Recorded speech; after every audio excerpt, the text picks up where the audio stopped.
ini bab bagaimana kita memanage, di antaranya yang paling prioritas adalah cost allocation ya, alokasi biaya. Hampir mustahil.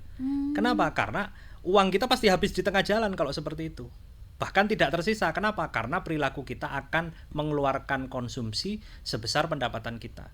Kita masih ada sisa kurang lebih sekitar berapa? 60 ya tadi 60, ya. 10 tambah 30, 40. Nah, alokasikan untuk cadangan, dana cadangan, investasi, apapun itu sangat custom ya. Nggak bisa dipaksakan instrumennya harus A, B, C. Ya, betul. Nanti kita bisa diskusi pilihan-pilihannya. Oke, siap.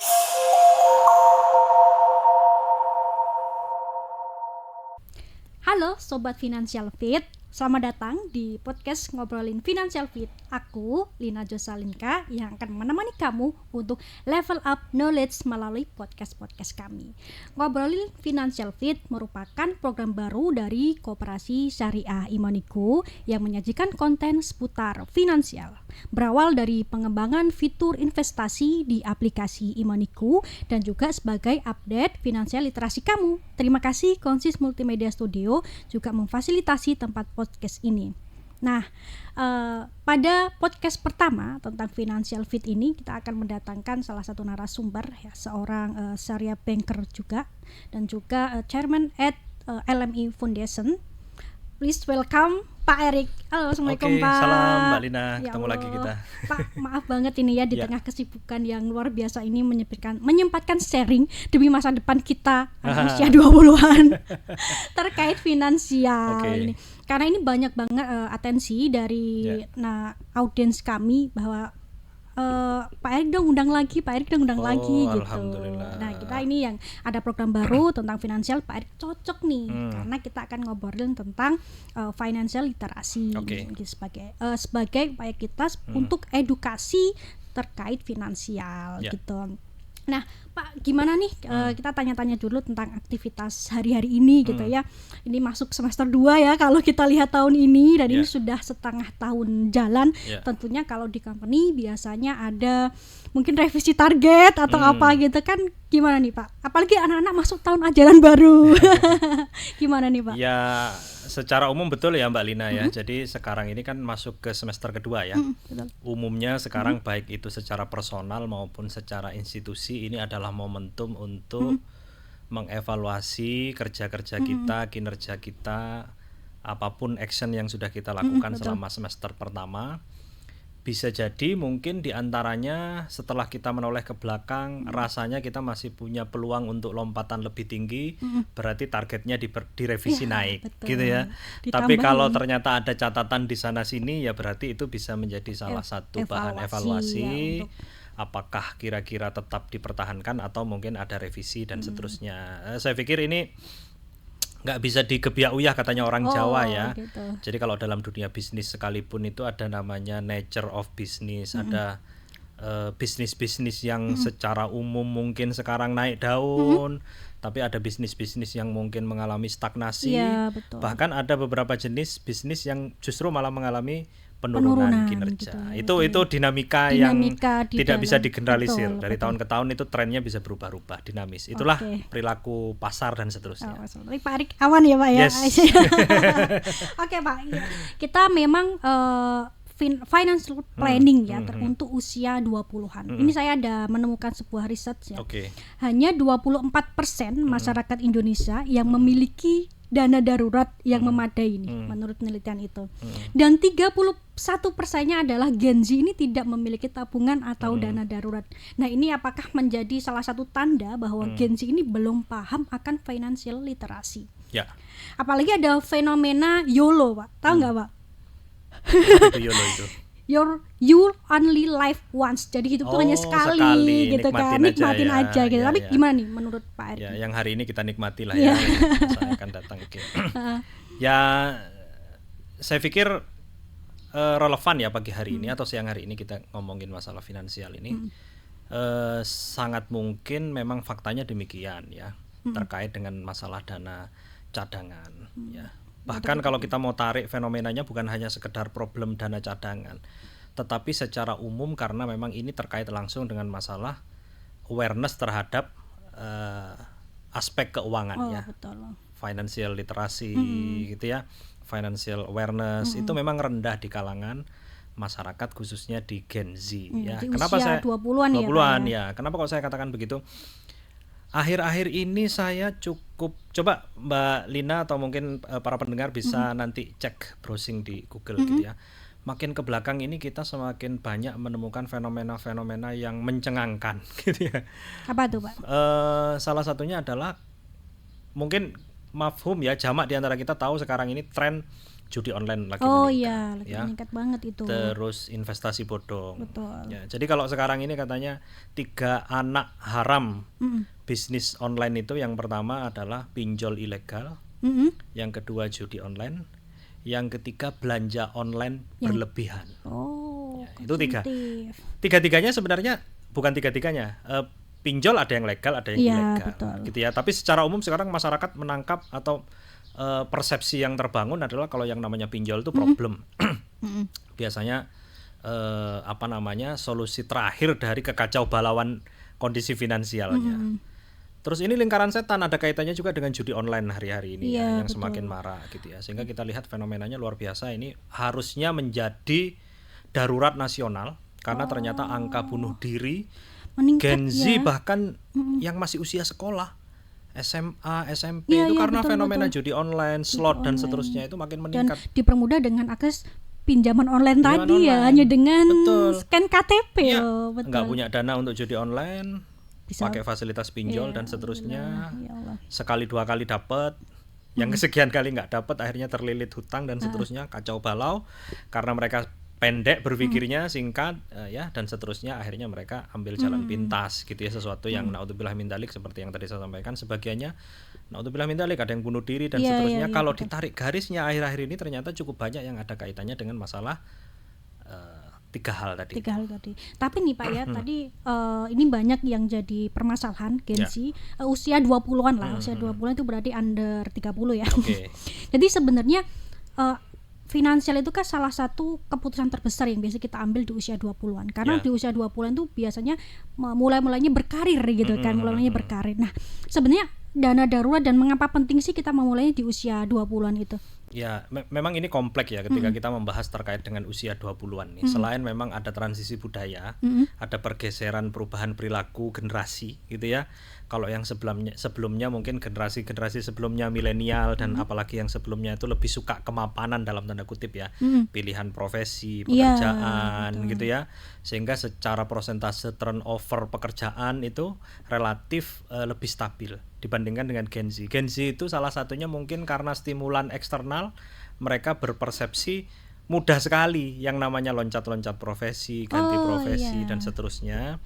Sehingga akhirnya mereka tidak menetapkan target kira-kira di angka usia maksimal berapa dia harus menetapkan profesinya yang definitif gitu ya. Betul, Jadi betul, sekarang nih betul. riset tuh Gen Z ini pindah-pindah kerjaan tuh satuannya bulan.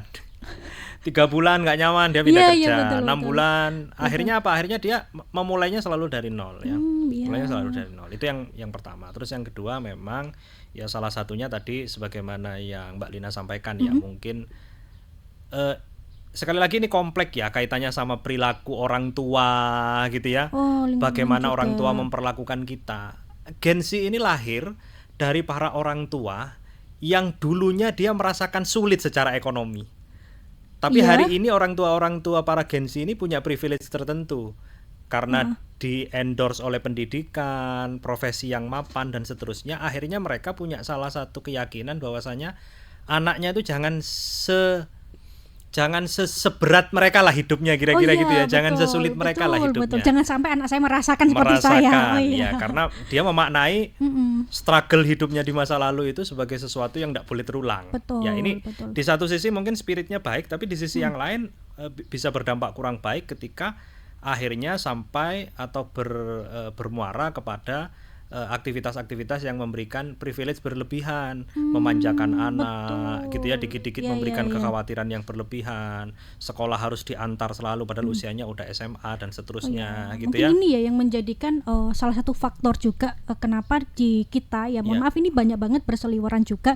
Kadang nih saya di usia mungkin ya di usia 20 28 itu merasa tidak memiliki tabungan, belum memiliki apa-apa, itu karena mungkin faktor itu tadi ya Pak. Bisa ya? jadi ya, sekali lagi kan saya bilang memang kondisi Tergantung realitas dengan ini banyak kondisi, terpengaruh oleh banyak hal ya, Betul, faktor betul, sosiologis, betul, faktor apa namanya itu pendidikan keluarga dan seterusnya. Ini saling terkait satu dengan yang lain yang akhirnya bisa jadi apa yang tadi kita simpulkan bersama itu merupakan akumulasi dari dampak saja, gitu ya. Dari hal-hal yang mungkin bisa jadi sebagiannya kesalahan kita sebagai orang tua dan seterusnya ya. Jadi tapi di sisi yang lain memang ada sebuah fenomena yang mereka lihat ya, realitasnya di dunia sebagiannya tidak nyata ya, online, medsos dan seterusnya, yang mungkin menjanjikan gaya hidup yang seakan-akan instan. Betapa mudahnya yang mereka lihat di dunia online itu, orang cepat kaya, Iya. orang dengan mudahnya memonetize akun-akun media Iya, sosialnya betul. dan seterusnya, sehingga mereka juga tertanam di dalam pikirannya ternyata cari duit itu kayaknya gampang ya, gitu ya, kira-kira Iya, begitu. betul. Ternyata mengumpulkan pendapatan itu bukan sesuatu yang rumit-rumit amat, gitu ya. Sebagiannya mungkin ya, gitu ya. Tetapi sebagiannya mungkin karena skill yang terbatas, gitu ya, atau bahkan mungkin itu kan lahir dari sebuah konsistensi panjang ya. Kalau kita lihat semisal bagaimana mereka yang punya akun-akun media sosial yang akhirnya bisa dimonetize itu mereka menunjukkan konsistensi yang bertahun-tahun, Iya, begitu betul. ya. Tidak Bukan instan, sesuatu yang bim instan salabim. juga. Ya, karena Itu yang faktor ditampilkan eksternal. ya, yang ditampilkan di ya. dunia maya ini Ya, kan tentunya yang Betul. Itu juga yang mungkin sebagiannya mempengaruhi para Gen Z itu ketika dia memilih profesi tertentu, akhirnya mereka tidak survive, gitu ya, atau bahkan mungkin mereka mudah sekali ya. Saya sepenuhnya tidak sepakat ketika pelebelan yang sifatnya mutlak ya. Contoh sekarang ada level sandwich generation dan seterusnya, gitu kan. Kenapa tuh Pak? Ya karena sangat kasuistis sebenarnya ya. Heeh. Ini kan pelebelan yang seakan-akan malah membuat orang atau membuat para Gen Z yang mungkin bisa jadi tidak punya modalitas ke sana, tidak punya preferensi ke sana, tidak punya bakat begitulah kira-kira. Tapi ketika dia distigma dengan stigma-stigma negatif semacam itu kan mereka juga nggak suka ya. Saya melihat juga ada banyak fenomena anak-anak muda hari ini yang mereka juga punya kemandirian yang baik, gitu ya, punya kemapanan yang baik, ya, punya financial planning yang baik dan seterusnya, yang menurut saya juga nggak bisa digeneralisasi, kasuistis saja. Iya, ya. Ya. Tapi memang berarti terkait dana darurat ataupun mungkin dana tabungan itu memang tergantung bagaimana mungkin kondisi kita, kondisi lingkungan ataupun orang tua kita gitu yang Ya, menjadikan ini tidak sebagai patokan keberhasilan gitu, keberhasilan dan bagaimana memulai itu kan tidak mungkin berbeda, maksudnya ya, berbeda antar individu gitu ya, Pak. Ya. Tapi nih Pak, sebenarnya secara idealnya ya, mungkin secara idealnya itu bagaimana kita itu, bagaimana mungkin berapa banyak dana darurat yang mungkin di usia 20-an gitu ya. Ya, Ini ya. idealnya mungkin umumnya itu bagaimana? Ada nggak? Jadi sebenarnya gini, kalau kita bicara terkait dengan dana darurat ini sebenarnya adalah bagian yang tidak terpisahkan dari manajemen keuangan secara umum ya. Kalau kita lihat, kita ini kan punya siklus interval usia yang berbanding lurus dengan pola perilaku konsumsi kita. Maksudnya begini, orang tuh punya siklus-siklus, Mbak. Jadi kalau orang baru menikah, fasenya berarti dia masih harus berada pada fase di mana normalisasi pendapatan. Setelah itu dia akan sampai pada titik di mana mulai memiliki kebutuhan primer ya, diantaranya papan, rumah, gitu ya, mulai nyicil rumah dan seterusnya. Nanti fase berikutnya mulai anak masuk sekolah ya, itu juga sudah mulai ada fase tersendiri. Jadi secara umum pendapatan orang itu linier bertumbuh secara umum, naik secara absolut, gitu kan ya, Betul. naik secara absolut. Tetapi permasalahannya adalah ada ancaman pada sisi yang lain, apa itu? Inflasi, kan begitu. Iya. Ya, inflasi. Jadi linier sebenarnya pendapatan kita secara umum naik, tapi apakah prosentase kenaikan pendapatan kita itu sebanding dengan inflasi ekonomi, gitu ya? Jangan-jangan jauh lebih besar inflasinya. Taruhlah sekarang ambil rata-rata kenaikan pendapatan kita 4-5% per tahun, tapi ternyata inflasi bisa di atas itu. Iya, betul sekali. Bahkan secara umum disumbang oleh kebutuhan-kebutuhan yang menjadi kebutuhan pokok. Semisal inflasi itu kan resultan dari banyaknya kenaikan harga-harga dari banyak barang, kan begitu. Tapi ada barang-barang tertentu yang menjadi kebutuhan pokok kita yang itu sangat berdampak langsung terhadap kita. Jadi kayak tadi saya bicara mulai dari yang pertama itu fasenya fase punya rumah dulu. Setelah punya rumah, pendidikan, ya kan? Pendidikan, setelah pendidikan biasanya pendidikan tinggi, kuliah. Nah, itu sekarang sesuatu yang sudah mulai harus direncanakan secara umum, ya kan? Kenapa? Karena apa namanya? Ya banyak biaya-biaya yang tadi saya sebutkan itu sekarang kenaikannya tidak normal. Iya betul sekali Ya, sih Pak, betul. nggak betul. linear gitu, Betul. eksponensial, ya kan? Misal zaman saya dulu biaya UKT kuliah, zaman saya dulu kuliah namanya masih SPP, Iya. ya kan? SPP, taruhlah SPP zaman saya 500.000 sampai 600.000. Sekarang UKT paling murah sudah sekitaran rata-rata ambillah 10 jutaan sekarang ya. Kalau yang kampus-kampus Iya, ternama betul. 10 juta bisa belasan juta, prodi-prodi favorit. Artinya apa? Artinya kenaikan SPP itu sudah kurang lebih sekitar 20 kali lipat.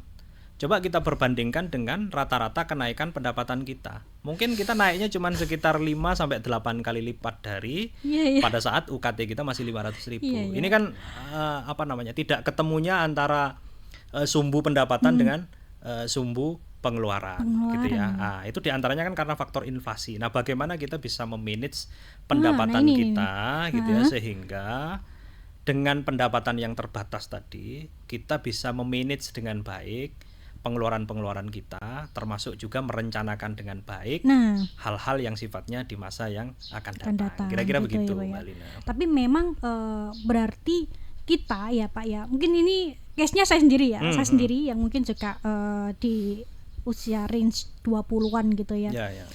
Secara itu juga mungkin bukan belasan ya. juga itu Pak, secara keilmuan atau secara pengetahuan tentang finansial, bagaimana kita harus memiliki ini dan lain sebagainya, itu ternyata memang saya menyadari kurang banget gitu ya. Dari sekolah nggak dapat, dari mana ya nggak dapat juga kalau kita memang tidak aware terhadap itu. Nah sekarang memang merasakan bahwa pengeluaran kita ya, inflasi itu tadi dengan pendapatan yang kita terima itu sangat jauh berbeda, bahkan lebih besar inflasi itu inflasi itu sendiri gitu loh. Ya, ini saya sadari sepertinya ada yang salah nih dalam saya mengelola tentang keuangan saya. Mungkin cash flow-nya lah ya, masuknya berapa dan keluarnya berapa itu karena mungkin tidak ada perencanaan yang secara rutin atau signifikan. Kemungkinan seperti itu. Tapi dari Pak Erik nih, di kita ini sebenarnya ada nggak sih strategi yang secara efektif gitu untuk minimal kita memiliki dana darurat ini. Menurut saya dana darurat ini kalau kita lihat ya, maksudnya selama saya hidup ya, itu kayaknya penting. Selain kita memiliki uang yang kan nggak mungkin ya hidup kayak gelundung gitu kan. Ya kita percaya ya rezeki itu selalu ada, tetapi kayaknya kita untuk mengoptimalkan ya rezeki lah yang Allah beri ini perlu juga ya Pak ya. Ya, yang pertama saya sepakat ya dengan apa yang disampaikan Mbak Lina. Yang pertama kita harus tahu dulu kondisi finansial kita. Betul. Kalau pakai istilah saya itu mungkin gampangnya kita itu harus financial check up dulu ya. Jadi kalau kesehatan harus ada finansial, ada medical check up ya. Kalau ini ada financial check up. Secara umum kan ada 3 kondisi keuangan seseorang itu. Surplus sama dengan atau defisit. Ya kan, kalau surplus itu neraca pendapatan kita lebih besar daripada pengeluaran kita. Kalau sama dengan berarti PO ya kan?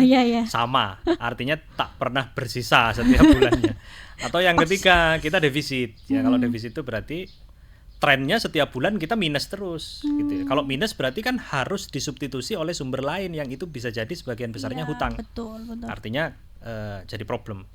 Ya, sebenarnya secara umum rata-rata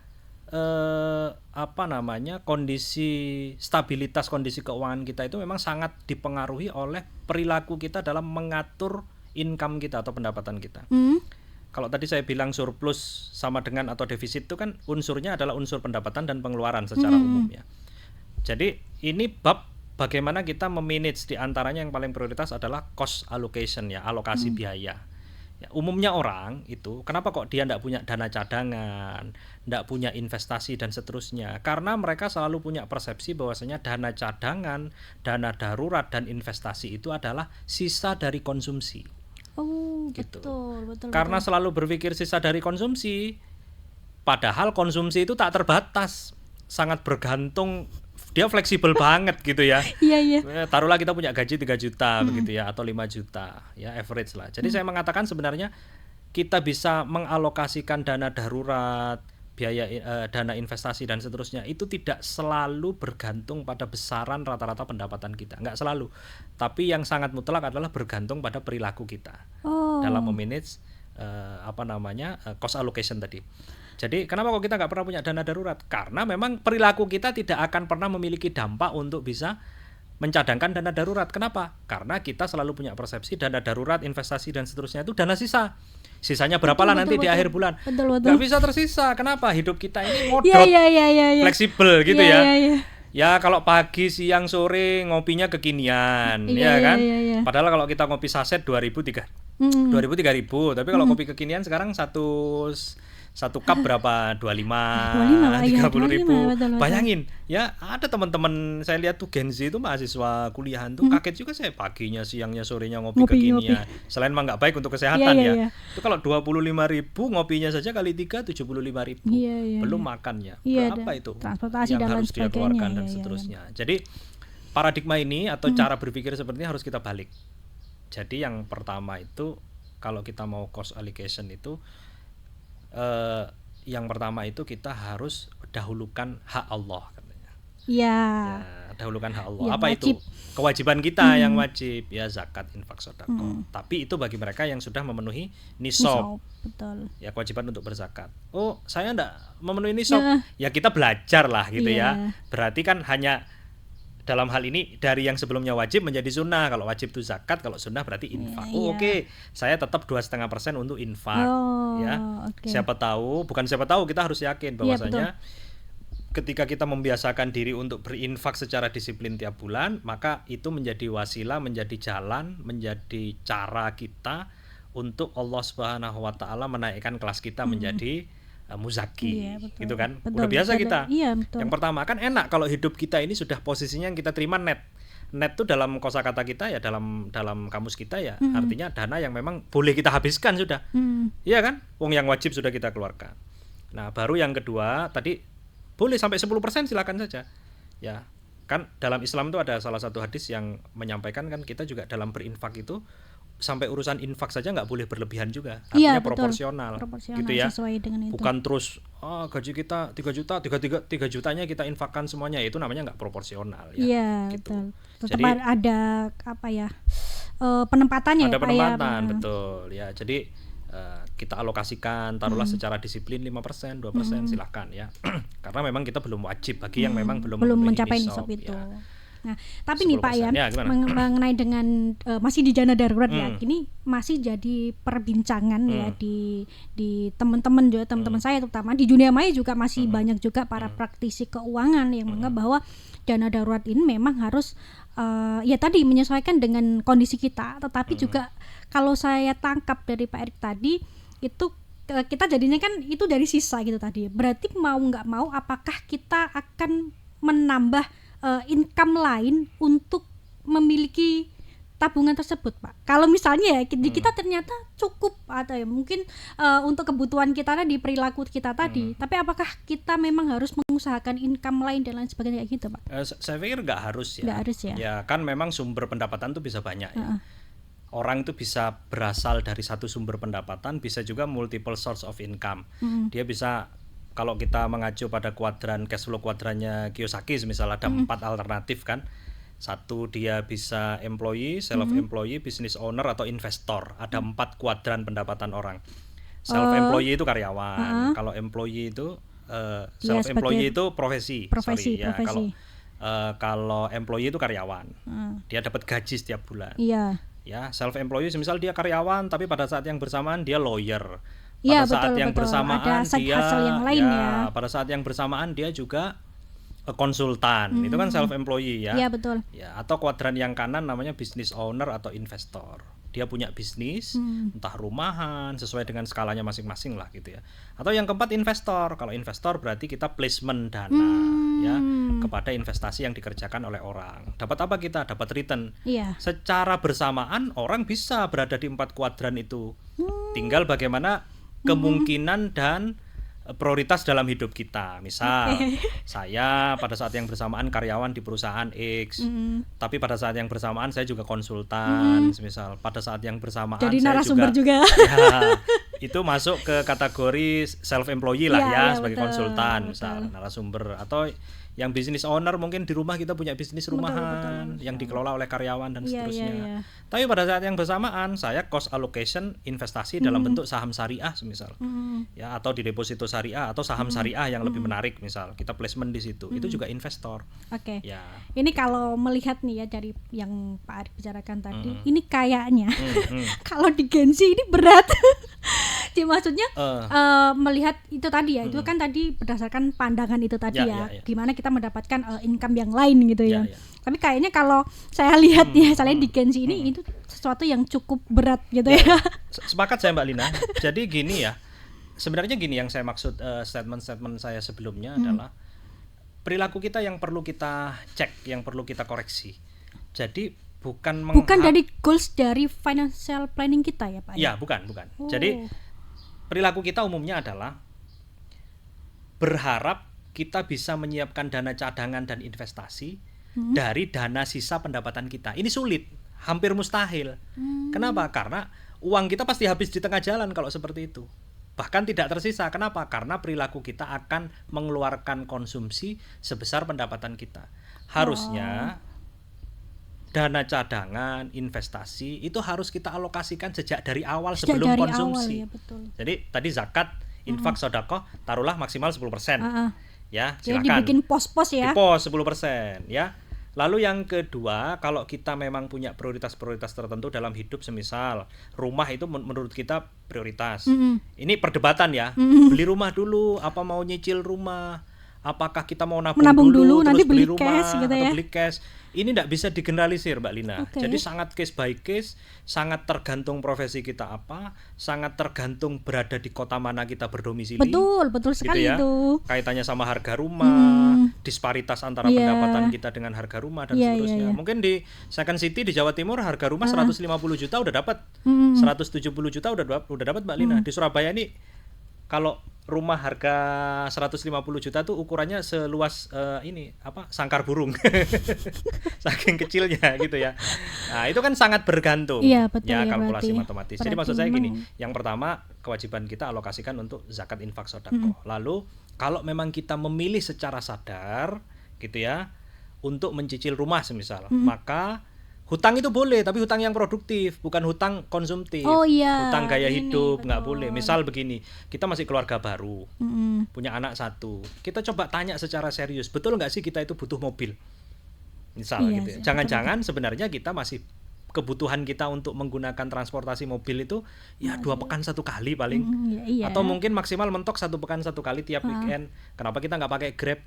Nggak ada biaya maintenance, nggak ada biaya servis, nggak harus biaya bahan bakar, nggak harus bayar pajak kendaraan bermotor 1 tahun 1 kali yang makin mahal makin lama. Ya kan? Kalau kita alokasi untuk biaya Grab semisal sekian 1 bulan itu jauh lebih hemat. Jadi sangat bergantung. Itu maksimal hanya 30% Mbak dari pendapatan kita untuk hutang produktif tadi. Menurut saya rumah itu dalam konteks tertentu itu juga hutang produktif. Ya? Kenapa? Karena rumah itu makin lama harganya makin mahal. Makin mahal, betul. Makin mahal. Saya beli rumah tahun sekedar contoh ya Mbak Lina, saya beli rumah itu baru menikah usia pernikahan 1 tahun, 2008. Harga rumah saya beli itu 160 juta. Di Surabaya kan Mbak ya? Surabaya Barat gitu. Ya sekarang sudah mungkin kira-kira sekitar 8 kali lipat lah gitu kan. 8 kali lipat. Sedangkan cicilan saya di bank pada saat itu saya pakai bank syariah, mungkin total angsuran saya selama 15 tahun itu alhamdulillah sudah lunas ya, itu itu kurang lebih sekitar ketemunya 300 jutaan lah totalnya selama masa periode tenor itu. Tapi kan tren pendapatan kita meningkat. Betul. Terus harga objek rumahnya juga meningkat sekitar 7 sampai 8 kali lipat kalau di Surabaya itu 15 tahun terakhir. Itu 30% maksimal. Artinya kita masih ada sisa kurang lebih sekitar berapa? 60 ya tadi 60, ya. 10 tambah 30 40. Nah, alokasikan untuk cadangan, dana cadangan, investasi, apapun itu sangat custom ya. Nggak bisa dipaksakan instrumennya harus A, B, C. Ya, betul. Nanti kita bisa diskusi pilihan-pilihannya. Siap. Itu kira-kira sekitar 10%-nya lah. Ya, sekitar 10%-nya memang harus secara sengaja kita cadangkan sejak dari awal. Harus kita poskan di awal ya. Sisanya yang 50% habisin gitu. Habiskan, jangan dipikir sudah. Gitu. Gitu ya. habiskan gitu. Makanya ada buku yang menarik itu yang ditulis sama Mas Ahmad Ghazali itu, judul bukunya Habiskan Gajimu. Menarik buku itu gitu ya, Habiskan Gajimu. Saya awalnya ketika beli itu kok malah disuruh habisin ya gitu. Ternyata dia mengajarkan kepada kita prinsip tadi itu, alokasikan sejak dari awal, sisanya baru kita konsumsi. Jangan kebalik, konsumsi dulu baru sisanya kita mau bayar zakat, infak, betul. alokasi dana, cadangan, darurat dan seterusnya. Nggak bisa ya, nggak bisa gitu. Ya. Berarti ya memang itu ya kayaknya yang jadi problematik kita ya, maksudnya di anak-anak di usia 20-an itu memang kita mungkin jarang banget untuk kita ngepostin nih.